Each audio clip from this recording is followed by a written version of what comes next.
24 का square root कैसा निकालें? स्क्वायर रूट यानी वर्गमूल को किसे लिखते हैं? अपना अंडरूट से लिखते हैं। इसको सिंप्लीफाई करेंगे तो क्या आएगा? देखिए पूरा एक्यूरेट वैल्यू भी निकालेंगे, पहले सिंप्लीफाई करना सीख लेते हैं। 24 को हम क्या लिख सकते हैं? 24 को ऐसे लिख सकते हैं क्या?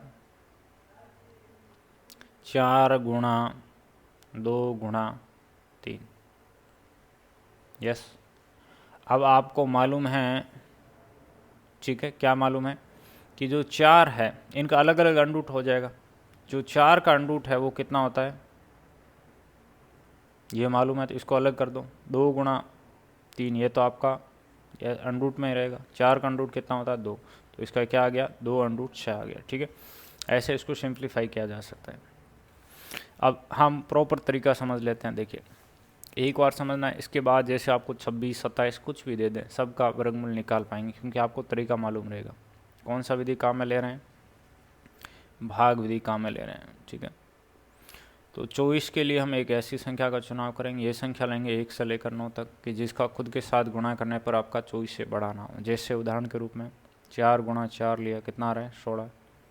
24 से बड़ा नहीं है। 4 से एक बड़ी संख्या लेकर देखो, 25 आ गया। ये आप देख सकते हैं 24 से बड़ा है, तो हमने इसको नहीं लिया। किसको लिया? 4 गुणा 4 को लिया। कितना होता है? 16। जिस संख्या को लेंगे एक बार यहाँ ऊपर लिखेंगे, अगले स्टेप में इसको जोड़ना रहता है और इसको घटाना रहता है। ठीक है, अब आगे डिवाइड करने के लिए यानी आगे प्रोसेस करने के लिए क्या करेंगे? इसको ऐसे 0.0000000 ऐसे लेंगे। ठीक है, आगे के जीरो को काम में लेने के लिए हमें इस पॉइंट को हटाना पड़ेगा। तो इस पॉइंट को हटाते हैं, पॉइंट कहाँ जाता है? यहाँ। और ये ज़ीरो आपके ध्यान क्या रखना, इसको 2 0 एक साथ काम में लेना, क्योंकि ये सारा कैलकुलेशन किसके अंदर हो रहा है? अंडरूट के अंदर हो रहा है।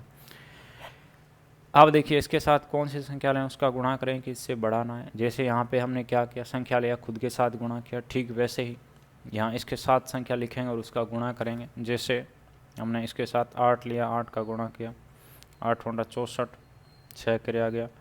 64 और 6 कितना? 17 आ रहा है। तो किसको लिया हमने? 8 को। इसका गुणा यहाँ लिखना है। देखिए 800 से बड़ा, यदि 9 लेते हैं, 9 का गुणा करते हैं तो इससे बड़ा आ रहा है। ठीक है, इसीलिए हमने किसको लिया? 8 को लिया। फिर इसको घटाना रहता है और इसको जोड़ना रहता है।